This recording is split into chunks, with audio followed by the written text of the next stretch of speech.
Hey there, freedom fighters. My name is Andrew Warner. I'm the founder of Mixergy, where I interview entrepreneurs about how they built their businesses. And I can't believe that today's founder created a company that's in my world, in my space. I didn't know it existed. And here's the thing that just blows my mind about the power of internet companies.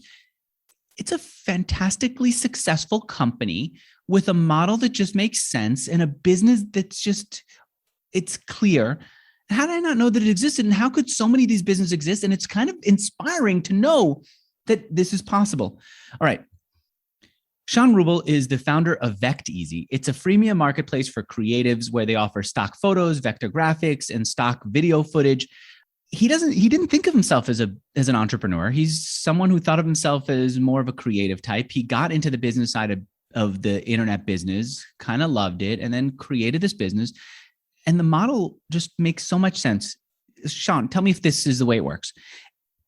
I run a lot. So I run, imagine, on the Golden Gate Bridge. I will often take my GoPro with me. Actually, I use the DJI Osmo, which I like, the action camera, and I'll shoot video. And sometimes when I'm running on the Golden Gate Bridge, I feel like if I'm shooting video, I kind of want a wide shot of the Golden Gate Bridge to show where I am and then to show how I'm on it. Taking a wide shot, I don't have the patience for that. I'm not getting a helicopter. I'm not getting a drone. They actually don't want drones.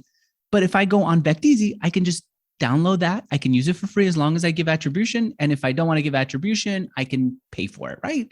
Yep, that's exactly right. Yeah, we have a lot of video content on the site. And a lot of times people need that content that they don't have, they don't have a drone. They're not in San Francisco, right, but they actually need a shot of the Golden Gate Bridge.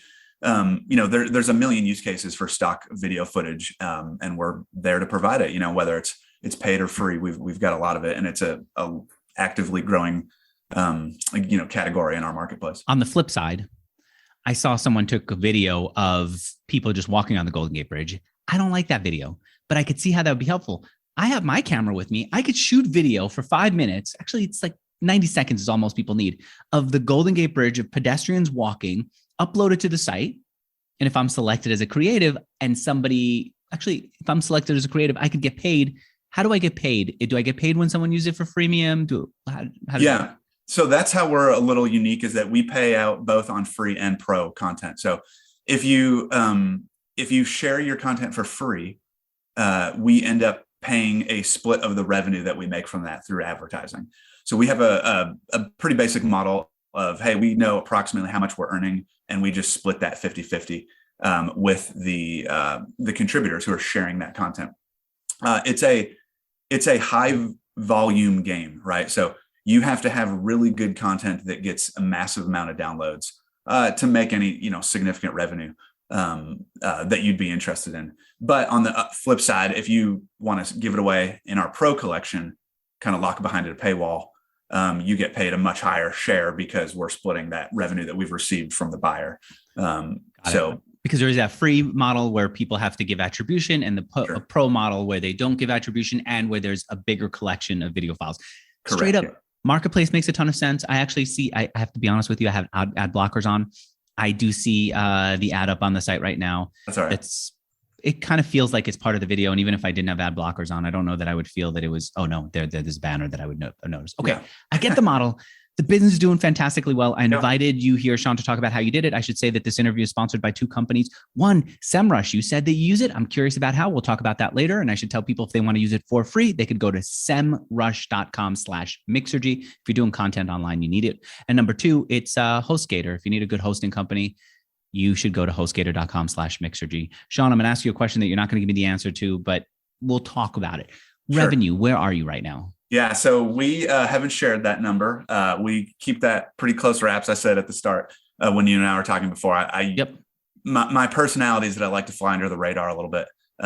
Just doing this podcast is getting me really out of my shell. But I'm glad you're getting out. I got to tell you, this is forget about like vanity and people knowing you, and it's great for SEO. We're going to link to you and all that. I think that as a business owner, you should have people talking about you so that we know that it exists, so that we're talking about it as a resource, so that if I'm looking for a photo for my site, I know about VectEasy to be able to use it. All right. But you're not going to give us your revenue. You're not comfortable with it. Give me a ballpark. Give me, what can you say? I'll give you a large range. So we're between an 8-figure and a 9-figure company. So how does that sound for a range? Okay, close. Are you close to a 9-figure? Meaning close to 100 million in sales? No, we're on the low end of that range. So. Low end of that. Okay, well over 10 million. I'll defer to not answer that question. Okay. And the reason why is, we're privately held. I'm the majority shareholder of the company. I've got two partners with me as well. But we have large advertisers that know what they're doing with us, and then we've got other folks who know what our subscription side of the business is. Mm-hmm. And we've never given them the final piece of the puzzle where everybody can tie everything together and understand what one side of the business is making versus the other side of the business. So, and why would you want to keep that private from them? We have been, well, one interesting thing is, you mentioned Unsplash earlier this year. They sold to Getty Images. Getty Images is a partner of ours. They've been fantastic. They've been a great partner. And we are one of the final holdouts. So in this kind of freemium space, there's not many other freemium marketplaces out there that are independently owned like we are. So we do get a lot of people knocking, a lot of people kicking the tires, a lot of people just, feeling around trying to figure out how big we are. So again, it's one of those things where we want to be careful to give too many pieces of the puzzle publicly to let everybody start connecting dots. Got it. It is kind of awkward for those dots to be connected. You're saying Getty is a partner of yours and a competitor of yours. You're not looking to give them every piece of the puzzle and still hope that you're going to have a good relationship with them where you're. Yeah. I mean, Getty is on the high end, right? And they, for years, they've been known as this premium brand of imagery. Well, they just went and bought Unsplash, which is more in our territory. Yeah. Obviously, we're in vectors, we're in video as well, but I have no doubt that Unsplash will probably be moving towards that direction as well. So, and they get way more traffic than we do, so they're very large. But what's the deal with the investors? I want to get into the business, but sure. It seems that you took angel investors, but you somehow paid them off. You didn't. We borrowed money, so we never actually took angel investors. Got it. It was a pretty easy math equation. So. Back in the day, we decided, hey, there's a whole bunch of small vector sites out there that we want. We think there's a good opportunity for us to go after. So we just went to friends and family and borrowed money. It was a very easy math equation for us because I could see the relationships I had. I could see the traffic I had. It was literally the exact same.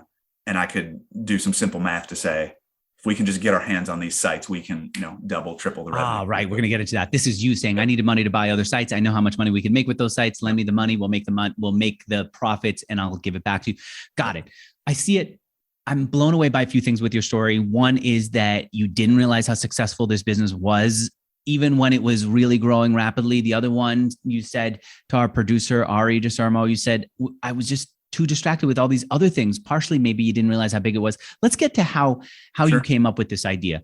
You're a guy said that you were, you thought of yourself as a graphic designer, right? Yep. And meanwhile, at some point, but I guess you were also reading TechCrunch all the time. Looking for what? Were you just like getting into this new atmosphere, or why were you reading TechCrunch as a designer? I don't know the answer to that question. It was something that I was fascinated with. This is probably 2005, 2006. I'm early in my career as a graphic designer.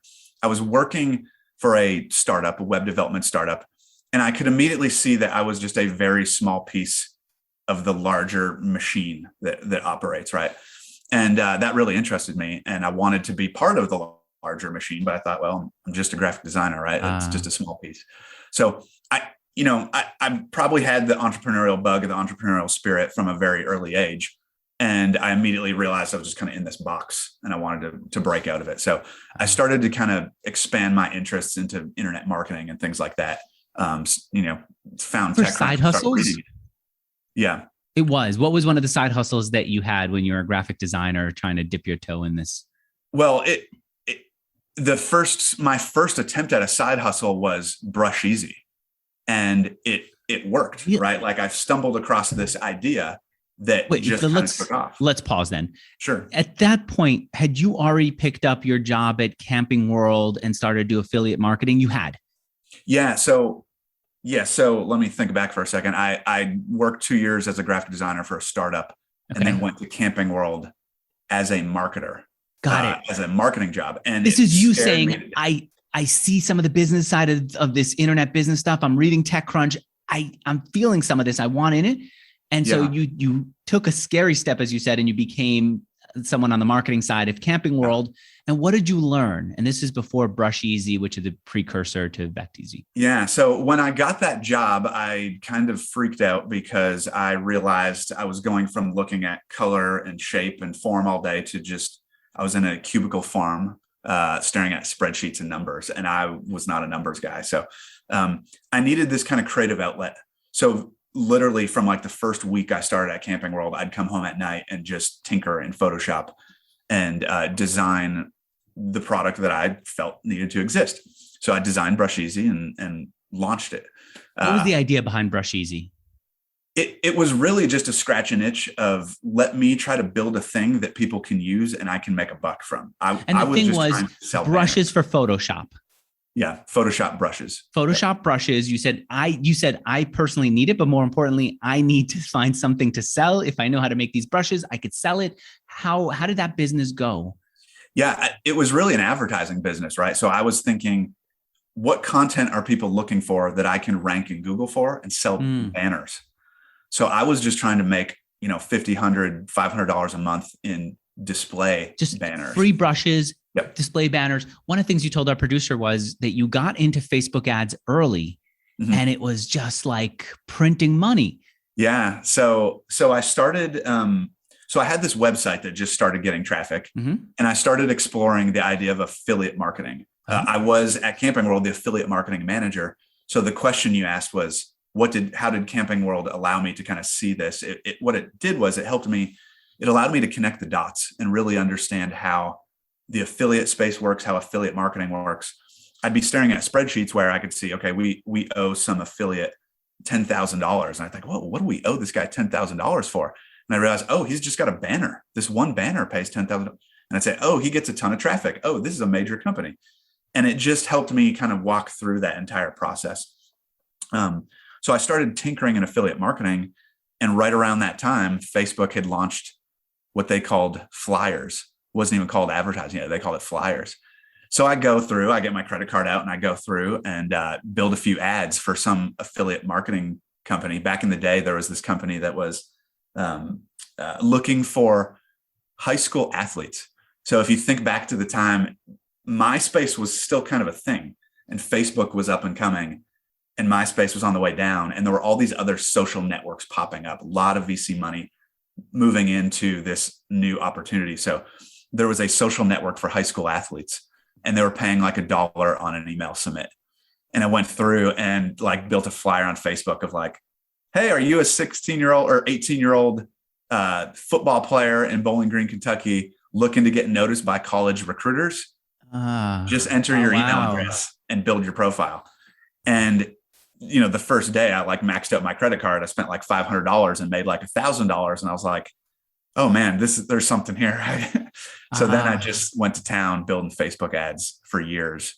When you were doing Facebook ads for years, why didn't that distract you from creating something of more substance? There are a few people who've gotten into the affiliate space and all they did was become these arbitrageurs, and eventually all arbitrages go away and their business goes away and they don't know how to do anything else.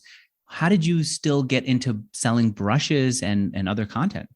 Well, I think at the core, I really enjoyed building things, and I realized that I needed an asset, and I realized that, hey, I am just a middleman. I am just an arbitrager.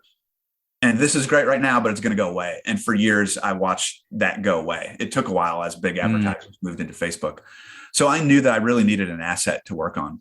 So around that time, I was trying to build other assets. I thought, oh, all I have to do is build a website and just traffic comes and I can start making money. So one thing I worked on was an RV marketplace. Okay. So I built a website called RV Zen. It doesn't exist anymore. But the idea was you could just list your RV for sale, and you pay $50 to list your RV for sale, and it would be like this Craigslist for RVs. So I spent a ton of time, a ton of resources building that, and launched it. And I start getting orders coming in. Just the first day, there's, orders, $50 orders over and over and over again. And I was like, yes, this is great. I'm on to something.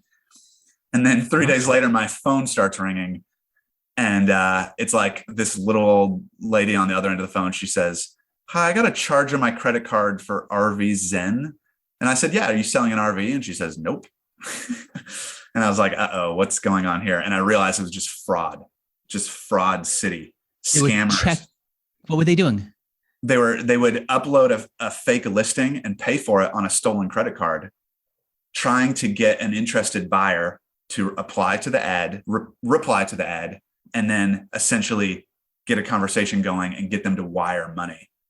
To try to buy this RV that doesn't exist. So they were using a fake credit card with you to sell a fake RV to someone else. Yes. Wow. Okay. So that was just one example of a failed startup. So anyway, I tried to mitigate that and worked on it, slammed my head against the wall for years working on that marketplace, and realized I'm wasting my time when I've got this other business over here. Meanwhile, the brushes thing worked. What's the most ridiculous side thing that you came up with? I tried to build an outdoor like network called Outdoorsy. Okay. With a Z, Outdoorsy. And I was trying to build like a blog network where I would have blogs about each type of outdoor topic. So kayaking and canoeing and like you name an outdoor activity. And that's what Outdoorsy was going to be. And that was a complete disaster as well. Very hard to get traction. If you go too broad, it's hard to get traction. And then there was another startup that popped up later for RV rentals called Outdoorsy with an S. And that's a very large business today. So that was somebody else's business and you're just one letter away from it. And boy, that other concept makes a lot of sense. I didn't realize that exists. Outdoorsy is a place where I can rent someone else's camper, kind of like Airbnb for RVs. I believe it's Outdoorsy with an S. Yeah. Okay. Wow. Yeah.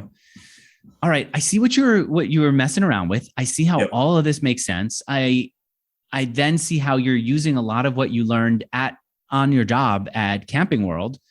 And I could see how some of it made sense to copy, like what you were learning about advertising, and others didn't, like jumping into all these different RV and camping websites. At some point, you showed somebody how you were doing with one of your sites, and they said, this is amazing. And what was this? So that was my boss, Neil Scott at Camping World. He's still in the RV space, but I would sit in his office and we'd talk about, ideas and opportunities and things like that. And I told him about the Brush Easy site that I built. And at the time he was just like, oh, that's cool. And then like months later, he was like, hey, how's that little brush website doing that you built? And I was like, I don't know, let's look at it. And I pulled up Google Analytics and it was getting like 8,000 visitors a day. And he was like, when did you launch this? And that was like a couple months ago. And he was like, and you're getting 8,000 visitors a day. And that, just seeing him kind of be surprised was kind of like the light bulb moment for me of like, oh, I've actually got a thing here. But the problem I ran into and what that caused me to do was think, oh, all I have to do is build a thing. I didn't realize I got lucky at the time. So that caused me to then go and build all these other startups that failed years later. And what I really should have done is just focus on the one thing that was actually growing at the time. And it probably could be much bigger. Why did that work so well? Why were you able to get customer or traffic over to the site? Today people much smarter than me call it like a land and expand type business model, where you give something away for free. That's where freemium comes from. And then you get them in, you monetize the free, but then you also try to get them to convert on a subscription. So Spotify has a similar model, right? You can go, you can listen to free music, you get served ads, but they really want you in a subscription. So you're saying in the beginning, but you didn't have a subscription in the beginning. It seems like what you had was just free brushes at a time when it was hard to find. There wasn't one place where people can find a lot of them. Yep. And then how many did you have? Oh, at the time there was dozens. Well, there was probably 10,000 or something like that. So I hustled for a long time to get finding other people's brushes, or you didn't make them all yourself? No. So it was kind of like this thing where I'd reach out and say, hey, I'd love your brushes on your blog. Why don't you share them over here? And I'd say, I'd love to feature you. And they'd say, oh yeah, sure. Sounds good. So they would give me permission to just give them away. So we did that for a long time. So yeah, the idea of free, I don't think there's a huge market for Photoshop brushes, but there's a lot of people looking for them, or there was at the time. At what point did you realize that you can sell it on a premium basis? I never realized I could actually sell it. I thought, you know what, I'm just going to try. Okay. So this was part of your experimentation. Yeah, yeah. It's always been one grand experiment, right? Like, hey, let's see if we can try this. Let's see if we can try this. How should we sell? Well, let's package it up in a subscription. How would I, as a graphic designer, want to have access to this stuff? So it's always been one big experiment.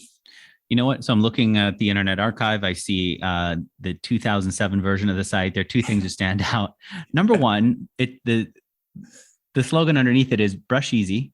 It says, Yep. "Stupid name, cool brushes." Yeah, that just gives you an idea of how I thought about it at the time, where I was like, I literally don't care about this. This is just one grand experiment. I also feel like there's been a part of you that's never loved the brand or the business. Like even today, you don't love the name Vect Easy fully because it conjures up the image of vectors. The easy with the Z and the two E's is a little bit hard. All right. So I see that that's a continuous thing that from the beginning, the model or the brand hadn't fully sat with you. The second thing I'm seeing is already you started expanding from there. It was brushes and patterns. Even though the name seemed to limit you to brushes, you were starting to add these patterns on it. Yeah. And from there, that's where vectors came about, where I was like, well, if I want a pattern, I actually want a vector pattern. What if I just spin up another website called VectEasy? Hey, we've got a thing here. Then we just spin up a brand per content. That's where VidEasy came from. So what we realized years later is, that was a lot of work. To spin up all these different brands. Yeah, you start having all these different brands on different domains, and then now your marketing efforts are split three ways. Your engineering efforts are split three ways. Everything is split. And I don't know. So Sean, I've been thinking a lot about this with Mixergy. I started Mixergy with podcast interviews. And then my vision had always been to grow into online courses. And I thought I'll bring in the people who I interview who are especially good at one thing and work with them to teach that thing. And we'll make it a course available on Mixergy. I think in retrospect, I probably should have pushed that into its own domain, that it feels like people have a vision of what a site does and it's just that. And if you don't give them a new name, they have a hard time connecting both things. Like if ESPN does sports and video games or sports and further off cartoons, you don't fully understand it. Yeah. And it all depends, right, on the brand and how you market it and how you position your brand and all that. So it's a hard thing to tackle. Like VidEasy, I love because it literally is video, right? Yeah. I don't love videos on VectEasy, but if it's easy, well, what is easy, right? Well, it's just a generic brand, right? What is Etsy? What is a lot of these small brands? And then you start crafting the idea of, okay, this is everything. This is everything creative you need. So yeah, it's a gamble we're taking, right? Like, I don't know if it's the right move, but from an engineering standpoint and from a growth standpoint, it's much easier to be laser focused on a single thing, as opposed to for years, we struggled with just being spread out across all these different brands. It's 3x the work. So we'll get there. It could be the wrong move. It could be the right move. But like I said, everything's one big experiment. So we'll find out. I wonder what, you've seen what Envato does with their thing. It used to be theme forest and this and that. And now it seems like everything just feeds into, actually, it's still confusing. It seems like I'm on Envato Market, but if I look at the domain, it's on themeforest.net. If I go to envato.com, I don't know what I'm supposed to see. So maybe they also struggle. I've talked with Collis, the founder over there as well, and they struggle with the same thing, right? They built out this ecosystem of marketplaces, all with a different brand. Yeah. But at some point you realize it's a bad move and you really want to refocus. So they're refocusing on elements. We'd consider them a competitor. They do a fantastic job, and they've got a lot more content than we do right now, but ours is coming pretty quickly. I guess I think of them so differently, maybe because themes are such a big part of their history. I only think of them for themes, and maybe that is an issue with it. Yeah. They built their brand off the back of themes. I remember talking to Collis when he was getting ready to launch that. And I thought, themes, why is he getting into that? And sure enough, it was quite the bet. It was a great move. So that experiment some of the experiments didn't work out. Full sites had to go. Some did work out, going premium. Do you remember the first time that you added premium? I do. What was that first version looking like? Yeah, so we rolled it out on VectEasy to start with. That's where the traffic was, and that's where we thought the opportunity was. And it was a slow rollout, right? Like when you have a price point as low as ours, a lot of people connect that with the value they're getting.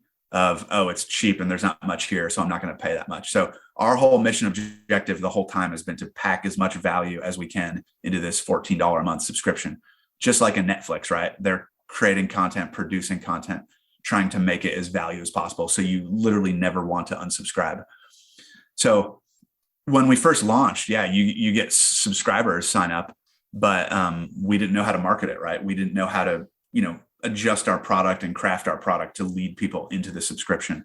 So it's been a learning experience the whole time. And I would argue we're still not great at it. And we're still constantly talking as a team, hey, we should be doing this over here. We should be doing this over here. We got a lot of drop off over here. So is membership a bigger part of your revenue than advertising? You don't even want to say that. Yeah.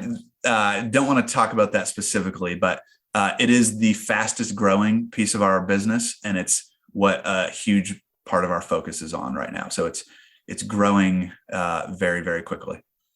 The challenge with your site for membership is you just get so much for free. I mean, I discovered you because of this interview. And then I said, I would like for my videos on running. For some reason, I love shooting videos on running. I'd like to have some video to put on. Thought I pay for audio. I have a music subscription just so I could have music underneath some of my running. That's not, that's legal. And then I said, well, I don't mind giving attribution. Who cares? It's just giving them a mention in my video. That's fine. It just doesn't seem like it's worth paying. Yeah. And it may not be, every project is different. Right. And I would probably argue that maybe you're not right. Like our core customer. Right. So in one of I was listening to one of your older interviews. I won't name the name, but one of the entrepreneurs you had spoken with had tried to launch a free photo site or some sort of photo site. And you had asked, well, why didn't it work? And his answer was, well, nobody wants to pay for photos. But that's not exactly true because there's major billion-dollar companies, public companies that sell photos. So people do want to pay for photos, but they're only willing to pay for the right photo, right? Like there's a lot of free photos out there that are beautiful to look at and they're very generic. But if you're a graphic designer and you've got a client that says, I need you to build me this baseball website, and you need a photo of the perfect photo of the kid holding a baseball with his dad. Well, you're not going to find that for free anywhere. That's where stock agencies come in.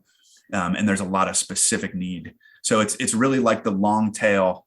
If you're familiar with like the head terms of like what you're looking for, a generic, beautiful landscape image versus the long tail. You need a little girl playing baseball with her dad on a blue sky background, right? Like it's so specific to fit your need. People are willing to pay a lot of money to get that photo. So it becomes a big data game, a search game. Like we're essentially a search engine for images. And are you good now at predicting what people will pay for? No, not at all. We're terrible, but we're getting better and we're working on it. What do you use to try to guess at it or try to get good at it? So we've got two guys, we call them like our BI team that just sift through the data, right? So basically we've spent the past year hooking up those data pipelines, we call it the plumbing. And then you get these data scientists in there and they just start going through the data and, finding opportunities. Search. Weird. So the reason that I lost you is I've been experimenting with, I'm now in Austin and I'm working out of an Airbnb and I thought, how do I make this work well? I want to be challenged by the new environment, and I put my computer far away from me, but I really wanted to have something that allows me to hit mute close to my phone. And there's what is that thing called? There's a Stream Deck, but I didn't want to have another device that's a Stream Deck. A Stream Deck is this thing that gives you buttons that you can move anywhere you want. You hit a button and it basically runs a macro or does an action on software. So I can't get that. So I just didn't want to have another thing here. And I didn't know if it would work. So I put Stream Deck's iPhone app on my phone and I could control Zoom from my phone, which is now sitting right next to my hand. My computer's anyway, further away. It's not 100%, but it's still so fun to experiment. It's so fun to say, you know what, everything is perfect, but I want to try a different way. Let's try this new stuff. And I really believe that's how you identify the next opportunity, right? Like at the end of the day, you're never going to find something new and interesting and different unless you're sitting there rapidly testing and iterating over time. So, that's one kind of, thing in our company too, is It's really how fast can we rapidly test this new idea and get it out there and You've understand talked about that. You talked to Ari DeSermo, our producer. You said that's one of the challenges. How do I experiment enough that it's meaningful, but in an organized way so that it doesn't throw chaos into the company? And I imagine you want to think new, not just make constant marginal improvements on what you're doing, right? Yeah. So, and it gets difficult because a lot of times you do a lot of work to get these tiny marginal wins. Mm-hmm. And then you kind of have doubt of like, well, did we really increase conversion or 1%, or was it noise? It's a very hard game to play.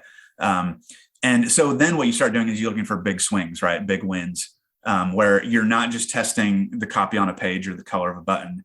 You're literally redesigning the entire thing. And then you're testing bigger changes. And then you find one that wins. And then you try to understand, okay, why did this win? Was it the copy? Was it the design?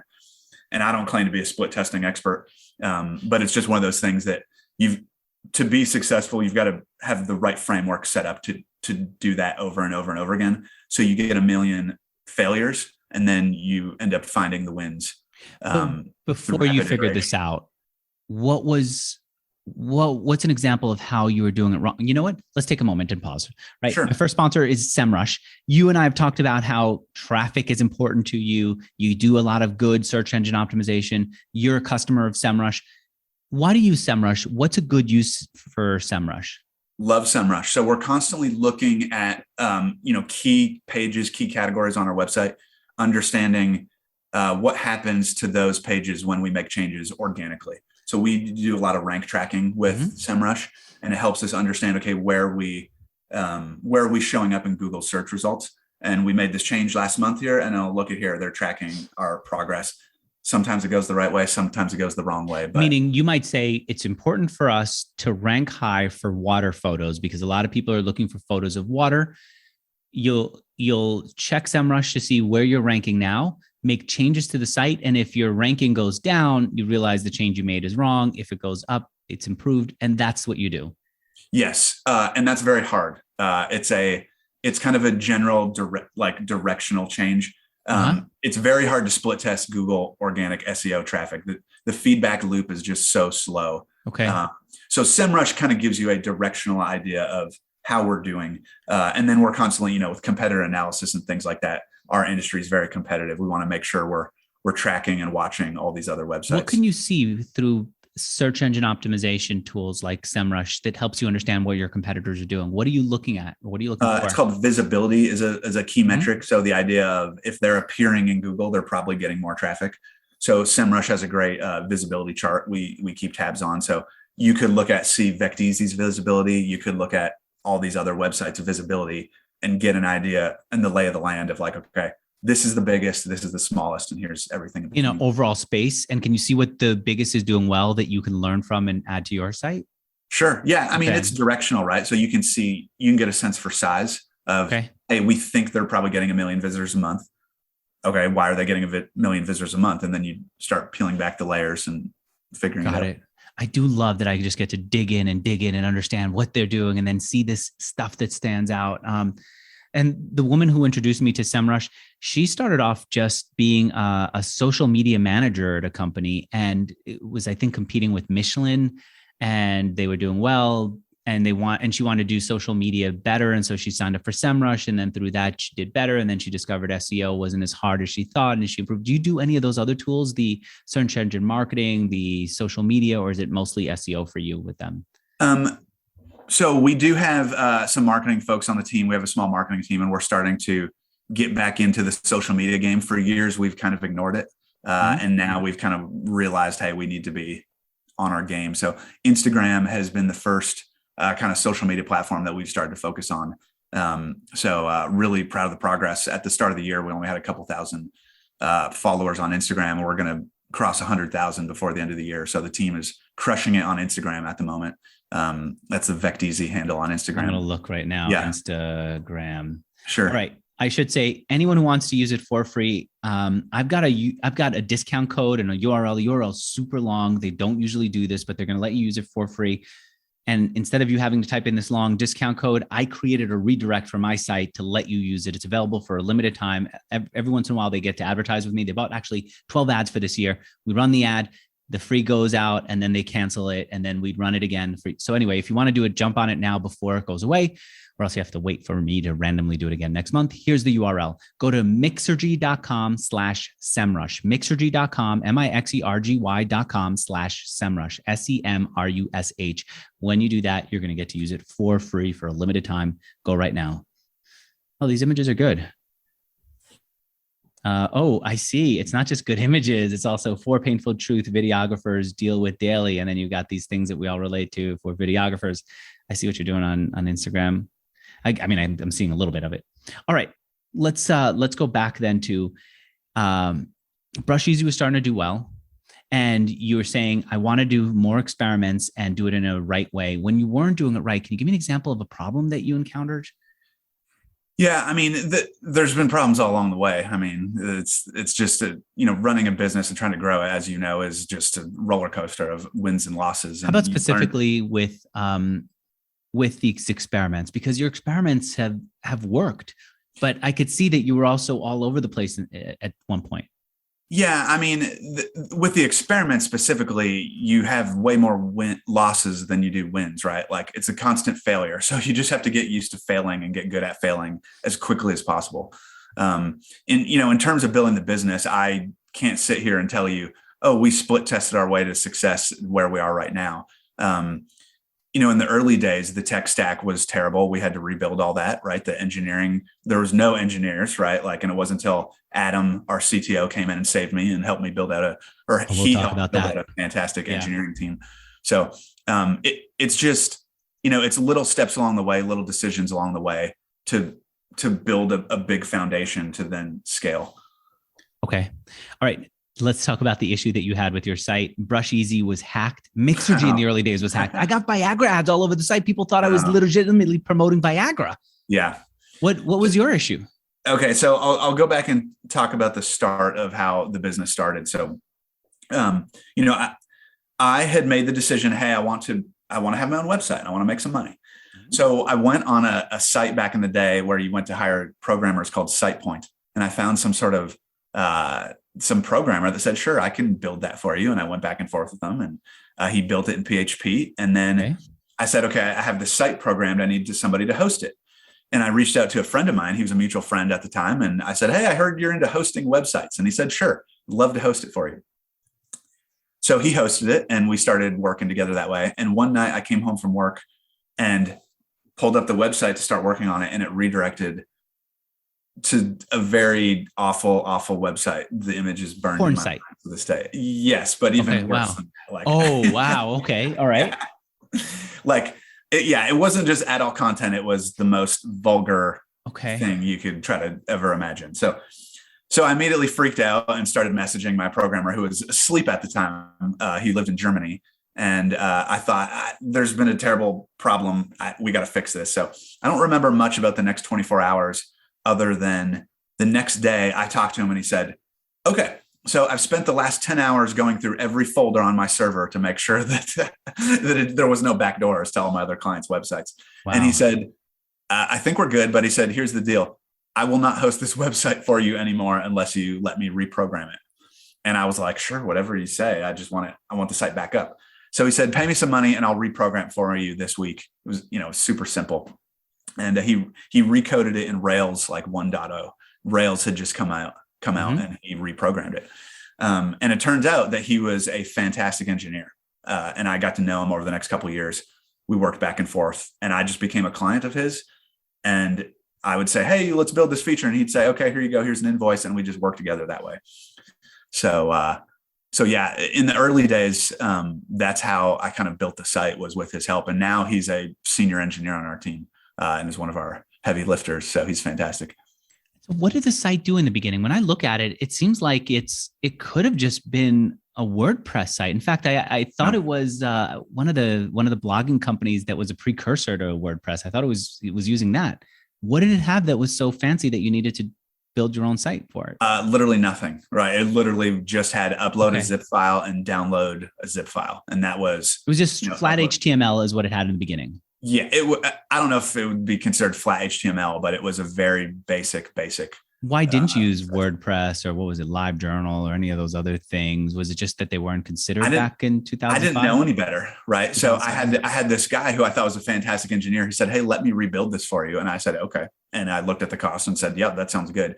So he custom built it. And it's funny because over the years, I've had all sorts of people be like, "Why is your engineering team so big? You're just kind of giving away free downloads." But the reality is, it's so complex on the back end. I mean, there's so much happening now.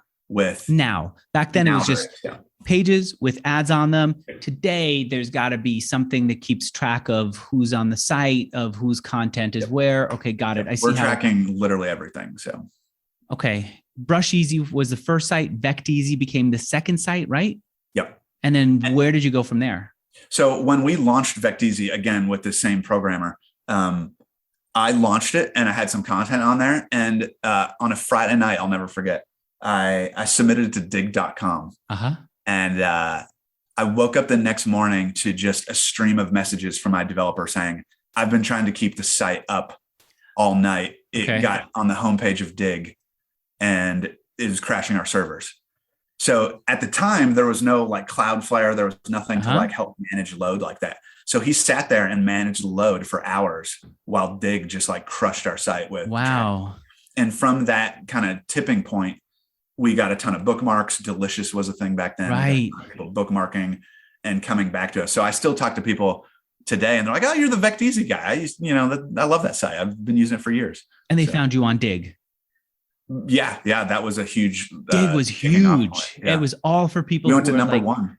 Sorry, you ranked number one on Dig for a weekend. Yeah. So it was a really big launching point for us. All right. And I could see how that would be a perfect audience for you.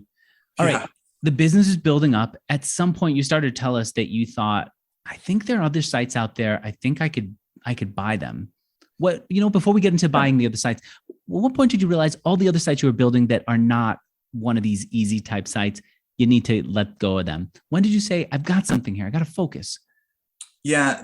The letting go of those other sites that were non-easy branded was fairly easy. We saw competition coming up and kind of, doing what we were doing it better than us. And that's when I realized I was like, I need to focus or I'm going to get our lunch eaten here because these guys are doing it better, right? They're doing it bigger. They're doing it better off my idea.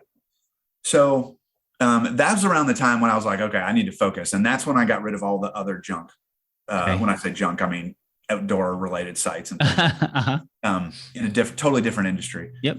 And then probably a few years ago, we started having the conversation of like, hey, what do we want to do with Brush Easy? Hey, what do we want to do with Vid Easy? Do we really want to build out this house of brands or just have like a branded house?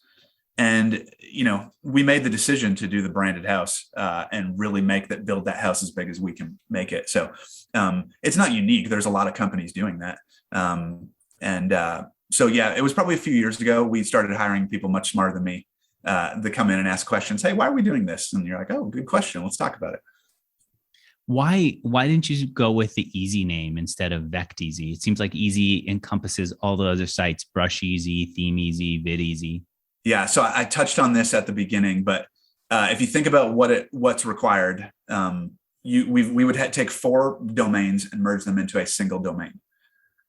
Very scary from an SEO standpoint. So if we screw that up and traffic goes, like we're in trouble. So we've kind of moved towards that, but we haven't like pulled the trigger on really diving in yet. But we're heading in that direction. Meaning the Easy domain will be the main domain. Yeah, double Easy Y. What do you think? Do you think that's a better brand?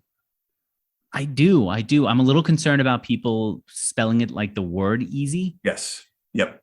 And I feel like as long as now you're rebranding, maybe now's the time to come up with your own name that's not as confusing and start from scratch. But yeah, if you can remember double E, that helps. Double Easy Y, yeah. Yeah. But yeah, I mean, they're valid concerns and things we don't know how to tackle yet. So we're watching other brands. There's other brands in our space. There's one specifically that's actually in our space that merged 4 sites into one. And we're watching them pretty closely to see what happened. And TransferWise rebranded to Wise. Angie's List rebranded to Angie, right? Like So there's all these little things that happen over the years, and it becomes an evolution of the brand. And as the brand, really challenging. Frankly, Mixergy is not the best name. I just started with these mixers that had synergy and called them Mixergy. I think it's great. Yeah. You don't want to change for no reason. Right. And the reason is that right now we still experience a lot of people where they think, oh, VectEasy still has all this other content. I thought you were just vectors. So if you create a hard stop and say, hey, we're not VectEasy anymore, we're easy, and here's why, and we tell a story around that, it could resonate with customers a little more. So I wonder who has easy.com, like the word, these domains. I said, easy is not even a great domain. Easy, the portal home of Easy family of brands. See full list of businesses with Easy family brands. Oh, right. EasyJet. Yeah, EasyJet, EasyCard. They're not letting go of this. Those people are, even though they have a horribly out-of-date site. It's like these people. Envato used to be Eden.cc back in the day when they first launched. Oh, really? So they've gone through multiple rebrands over the course of their years. So, it becomes a natural evolution of the brand over time. And the trick becomes, okay, can we make sure customers realize this? Can we make sure Google realizes this, and Google sees the switch and directs everything the right way? So it's very challenging, very scary. We're not there yet, but that's the direction we're heading. Where'd you find the site? So you just said, I see my model. My model is I put out free content. People see ads. I know how much I'm making from that. And other people are doing the same thing. I know how much I could make off of their content because it's so similar to mine. And on top of that, we have a bonus that they don't have, which is membership, right? Now let's see if we can go and buy other sites. How many years ago was that? 5 or 6. We started buying up sites. We probably bought 4 or 5 of them. What's an example of one? The first one, maybe we can talk about. Freevector.com would be an example of a site we own. So it's an exact match of what we do, right? We wanted it. We wanted to own it. So it's just the idea of, there's a lot of these other smaller players in the space that we felt it was an opportunity. So we went and borrowed the money, borrowed a couple $1 million and bought it up and paid it off fairly quickly. How'd you end up with friends with a couple $1 million? So you told us a little bit about your background. Your dad was an entrepreneur, but not like a .com type entrepreneur. No. What was he doing? My dad was a contractor. He's renovations, repairs, additions, things like that. So the story was that it was just me, and I was, my partner now, our CFO, Richard, he's the numbers guy. He was just a friend of mine at the time, and we would talk about it, and I'd show him. And he would say, well, why don't you just go buy them? And I was like, I don't have that kind of money. Well, where would I get that kind of money? And he said, well, I get that money for you. I said, you can? How? And he said, oh, easy. I could just go talk to so-and-so or talk to so-and-so. He's got connection. He had specific people who he knew who had done well, I'm imagining, in the tech space. Yeah. Okay. Yeah. In our friends and family, church groups, things like that. Folks that have, been successful, and they're just looking for investments and get a return on their money. So he said, oh, I could get that for you. And I said, how would you do that? And he said, well, I would go talk to so-and-so, or I'd talk to so-and-so. And then as long as we can give them X rate of return, I bet they would trust us enough to give us that money and we'd pay it back. But he was like, by the way, you got to believe in this because you're selling your house if this thing doesn't work. Right. So you're personally guaranteeing it. Oh yeah. Yeah. But what about your partners? Were they also personally guaranteeing it? So Richard and I formed a new partnership together to go do this venture of the business. And then, I personally guaranteed my percentage of ownership. Wow. So it was a big risk, but it was like a no brainer too. Like looking at it, it was easy to do the math and realize, hey, we can make X, assuming we don't run this thing into the ground over the next couple of years. So. Wow. How long did it take you to pay it off? 2.5, maybe 3 years max. So that's a pretty good ROI on an investment like that. Really good. How'd you find Free Vector? You just saw that they were online and started talking to the founder? Yep. You just send an email and you start talking to him. Hey, you interested? And it just so happened that that he was interested. And then others took a little convincing. But do you start off with, I'm starting to buy companies like yours. I'm in this space. Would you be interested? You do. You just start right off with that. Yep. You tell them who you are. And then, the Free Vector guy specifically, he's still out there hustling, building other websites. Mm-hmm. He reaches out to me once in a while. His name's Daniel, and we talk quite a bit. But yeah, it's, everybody's different. If somebody doesn't want to sell or, they're really interested in selling, you you learn that pretty quickly just in the first few conversations. And a lot of times people say, no, not interested. And that's all you get is one email. And then depending on how bad you want to buy them, you keep going after it. You say, well, let's talk about it. Why do you not want to sell? And there's all the objection handling in sales is what's a big objection to selling? Well, my objection to selling is I see a huge opportunity to grow this, right? What is theirs when you're talking to people who are potential acquisitions? There's a lot of people running around on the internet wanting to buy stuff, right? So a lot of times it's a trust thing of like, who's this Gmail address that just reached out to me? Why do they want to buy my thing? I can't figure out who this person is. And is he just trying to spy on me? Is Sean just trying to see what our numbers are? Was that a concern? Okay. I get people reaching out to me all the time. They're really just, I call them tire kickers, right? Yeah. They don't really want to buy your business, but they tell you they do. But they're really just trying to figure out, hey, is this something we want to go build ourselves? Just a couple of months ago, a large public company guy reached out to me and I thought, oh, this is interesting. And I talked to the guy and then I realized after a conversation, he's just a junior and he's just kicking the tires. And he literally doesn't even follow up after I sent him an email. Like they're just they're doing their own biz dev internally, trying to understand, do research on other markets. So I also feel like there's a group of people who just do it to feel important. Maybe so. Yeah. Maybe so.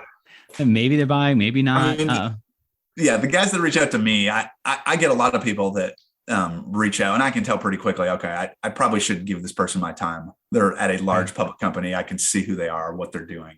But then you talk to them a little more closely and realize they don't really have a plan yet. And they're just looking at the industry, right? Like and analyzing what they want to do next. So my second sponsor is HostGator. I know we're close to finishing this, but I'm inspired by what you've done here. It seems like at least in the beginning stages, the model is very basic and easy to execute. Well, a lot of you posting on people's Facebook and other groups and telling them about this and getting booted off of those. So I don't mean to oversimplify it, but I wonder if there's a similar model that someone was listening to us and says, I've heard Andrew talk about HostGator forever. I'll go sign up for HostGator. I need an idea. What's a good idea that you're not going to pursue that you can share right now? Sure. So, I mean, the basic concept of what I tried to do was just get eyeballs, right? Mm-hmm. Get eyeballs to sell advertising. And what I was trying to do at the time was get content that people wanted, which would then come to the site. Mm-hmm. And when I started the company, I was thinking, I'm not a writer. I'm not a podcaster. What type of content am I familiar with that people want? And the answer was graphics and Photoshop brushes. So for anyone, wanting to spin something up, right? Like give stuff away for free on the internet and it's going to start, it's going to rank and it's going to bring in eyeballs.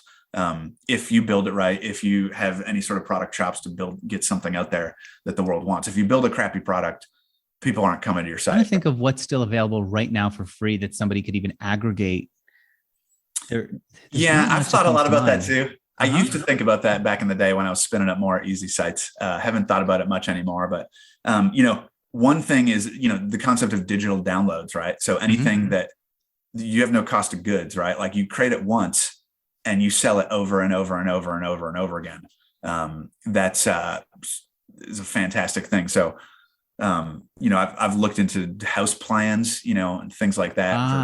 Architects are, they're doing a lot of work to create, the layout of a house. Right. But then you've got this valuable thing that people pay a lot of money for, and you can sell it over and over again. Now, that's not a unique idea. There's lots of people doing that, but that's an idea of something you could do over and over again. You've kind of seen sites where they'll teach you how to build a thing for your kids to play in the backyard. Those play structures I guess people are willing to pay for those plans. Sure. Yeah. Plans, architectural drawings, things like that, where it's clear that anybody can't just spin one of these up themselves, right? Like in marketing, you get a lot of ebooks, white papers, right, data and things like that. And they use that for a lead gen source to bring in more customers. So, I wonder if how when you set up a checklist to do something, it's a pain in the butt, but once you have it, who cares if other people have it? Is there like a marketplace of checklists of like SOPs? All right. I don't know what it is, but I'm with you on this. It seems like almost the thing that we struggle to create for ourselves that we're done with afterwards. that's a thing that we should be thinking about. How do I make it available? I think about, Sure. obviously for school papers, that was a thing early on in the internet because people spent a long time and then like, okay, all right. Whether this idea sparks something in you or you've had something already in you, when you need a website, go to hostgator.com/mixergy. When you do, you're going to get their already low price, great dependable hosting service, and they'll even cut it lower because you're using my URL. And of course, we stand behind you because if I'm recommending that you use them, I want to make sure that you have a good experience with them forever. Go to hostgator.com/mixergy. All right, let me close out with this. Sure. Where are you taking this in the future? What's your hope for the business? What's your plan for the business? It's a good question. We, I don't think too far in the ahead, as in years. I plan about 1 year at a time right now. Of course, we have this 3-year, 5-year, 10-year vision. But it's so far out that we don't spend a ton of time working on that. We pretty much focus 1 year at a time and quarter to quarter. The future of our business is we're going to continue to grow. We're going to continue to scale the team, scale our content, make our product better. And that's what we're focused on in the short term. Going up market, see if we can, figure out how we can build our product to be more useful for larger companies, right? Enterprise customers, things like that. There's a lot of opportunity there in our space. So, in the next year or two, that's what we're going to be pretty laser focused on, is just improving the product over and over again. So it's more that than saying what other digital downloads can we add?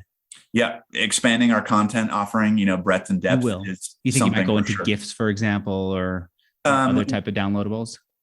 We would go into things like, 3D elements, right? Are a thing that people use. Anything that a graphic designer would want to use in a project, right? So you've got icons, you've got 3D elements, you've got,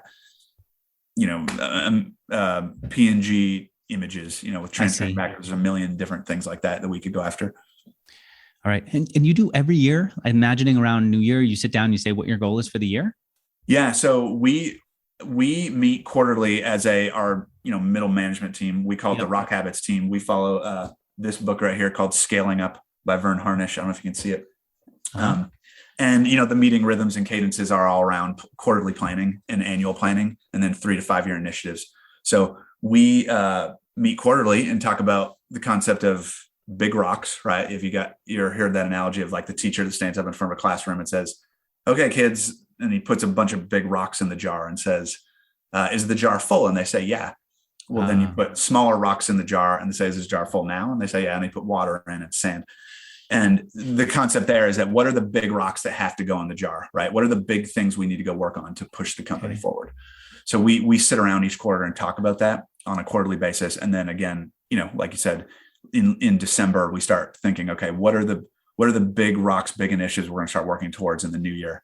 And then we plan it all out, and then we just try to execute as best we can. And even after we plan it all out and think we've got this perfect plan, it never goes as planned. Always got to make adjustments on the fly. So one of our core values is being nimble. So we try to be as nimble as we can and adjust accordingly. I'm glad you're out there talking more about the business. By the way, I didn't realize that Vern changed, I guess, Scaling Up is the new version of Rockefeller Habits, like Rockefeller Habits 2.0. I didn't realize that he'd done that, but yep. We call our group the Rock Habits group. So we've got 6, 7 of us that meet, and we internally call it the Rock Habits group. And there are directors, so executives and directors meet, and then we plan things out and talk about what we're working on, and then apparently execute on it. Apparently, you're not the only one who does that for the whole team. Vern is selling like a box of these books so that you can hand them out to the people on the team and all work together. All right. Yep. It's been great. Okay. But that's him. The new site that I discovered that now I'm digging, it's Vect Easy, and I'm really especially excited about the video stuff. I find that video is very hard to find online. That's good stuff that you can use, and it's super helpful. Obviously, you've got good photos and you've got vectors, and there's so much more. And I appreciate you coming here and telling us about the business. It's vecteasy.com. And I want to thank 2 sponsors who made this interview happen. The first, if you need to do any online marketing, you should go get my free offer for SEMrush. It's available at mixergy.com/SEMrush. And if you need a website, go to hostgator.com/SEMrush. No, hostgator.com/mixergy. What am I talking about? Sean, thank you so much for being on here. Thanks for having me, Andrew. You bet. Bye. Bye, everyone.